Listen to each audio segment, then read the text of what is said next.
And that's how I look at it. What makes him get more respect than me? You my next door neighbor, you know, I tell him, you got yours from your family. I got mine from the ground up, from hard work and dedication. Mayweather is one of the greatest ever. He's a brilliant defensive fighter. His speed, his boxing savvy. He's just a savant. He's just something special. No question about it. But I got to look at the Sugar Ray Leonards of the world. Floyd's way is safe.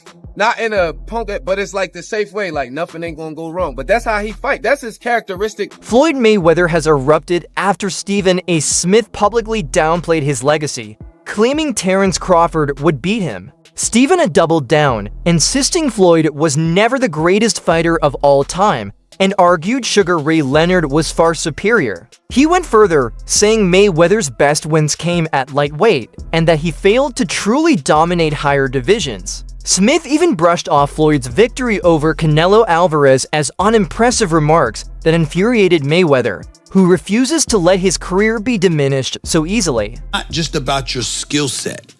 It's who you do it against. Your level of competition. Is it possible that he's so far beyond his level of competition that he made it look easy? Well, I think he did as a lightweight. When he went up to the welterweight division, not so much. You know what I'm saying? Now, if taking out Canelo the way he took out. Well, he just gave him a boxing lesson, but Canelo was 22 years old. See, I remember That's an excuse, though. I don't like this, like he's 22, he's too young. I will tell you this. Well, you know, you do have to take that into consideration. The guy had 100 fights. Well, let me explain. You have to take that into consideration when boxing is the issue. Now, if he got knocked on his ass, that's different. But when he simply got schooled, when you swinging a punch and Floyd is tapping you on your shoulder saying, I'm behind you, that's a problem. You understand what I'm saying? That's just a skill, like, you know, Well, we could credit Floyd with that. Of course, I am crediting. I'm saying he's a brilliant boxer.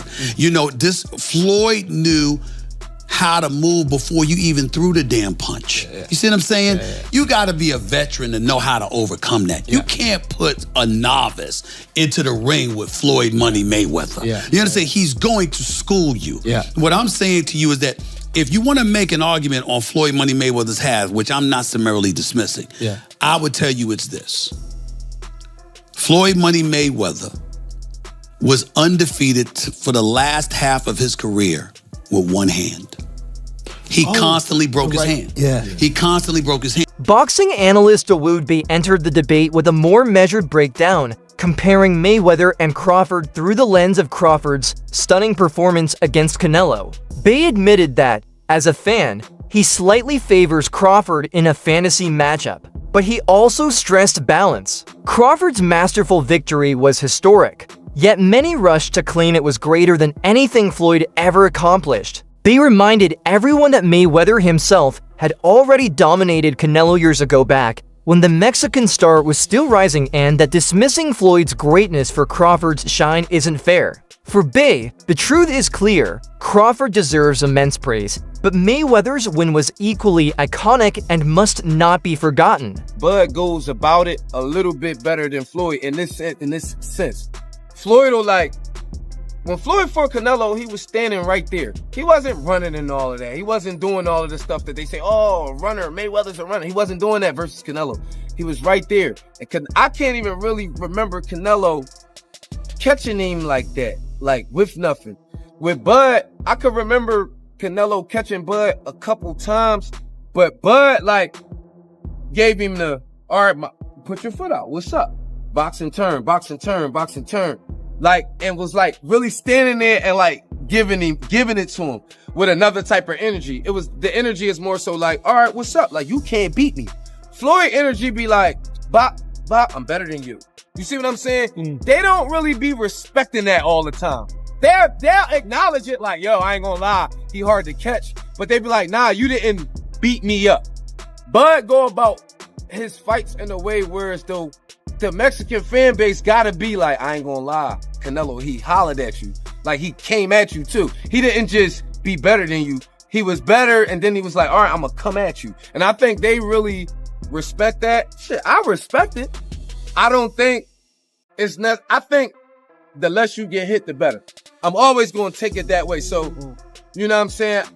As a boxing fan, the kind of boxing fan that I am, I would have leaned towards Floyd's performance, but Bud's performance was like,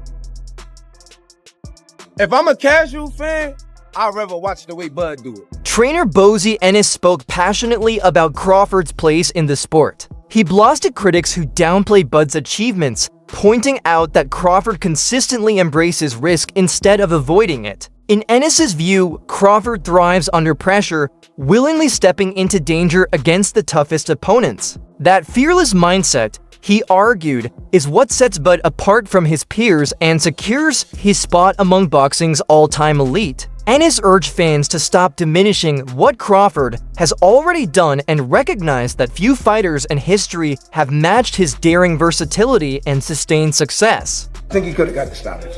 He'll tell you that if he had to sit down a little bit more. But I tell you, Terence can fight and he can box. And he can fight. He'll fight this side. He take chances, man. You know what I mean? And that's how you be great, man. And he one of the greatest out there now. I think he's great. I think he's the best out there right now in that division. You know what I mean? What's left? For Terence? Yeah. If I was Terence, I would retire. That's what I would do. He did everything, man. He's done everything, man. You know what I mean? You know how many titles he done won? All that stuff, you know what I mean? I think I'll go off one in the sunset, man. You know what I mean? You don't need no more money. You know what I mean? Meanwhile, Crawford's longtime trainer, Brian Bomac McIntyre, believes Bud's story isn't finished yet. Bomac revealed that Crawford may have 2 or 3 big fights left before retirement and hinted at a possible move to 160 pounds. For Crawford, it's no longer about chasing validation, it's about adding to a Hall of Fame legacy that's already secured. Bomac made it clear Bud has already carved his name into history as the first male to become undisputed in 3 different weight classes. But the thought of climbing higher divisions and capturing more titles excites both the team and the fans. In his eyes, Crawford is pursuing challenges that only true legends dare to attempt a second time. For a second time. They can't take it away from him, neither. Does this one mean more to you than the other ones? Yeah, it does. Yeah. It gives us the opportunity as a team to go into the Hall of Fame.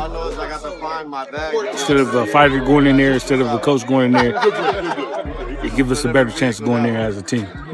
Well, congrats on that. I know that means a lot to you and the team. Definitely that. You know, I asked Bud this after the fight 2 weeks ago. Would he consider this his signature win? He said, yeah, one of them. Do you think that was his signature win of his career? Well, the last fight? Yeah, the Canelo one. Oh, hell yeah. Yeah. Because he was the underdog. Everybody thought that, you know, he was going to get beat. What's up? That he was going to get beat. It surprised me. So what's next for Bud? What do you want to see him do? I just want to see him, you know, spend time with his family because, you know, training for a fight, you be gone a long time. You're going away from your family. And it could take a toll on you after a while. So, as his trainer, do you feel like you should just sell off into the sunset after this monumental well, win? you know what? They made it look so easy. Shit, you know what I'm saying? Shit, got 2-3 more in him and shit. You know what I'm saying? Train camp will try harder. You know? And that wraps up today's video. Stay tuned, more to come next time.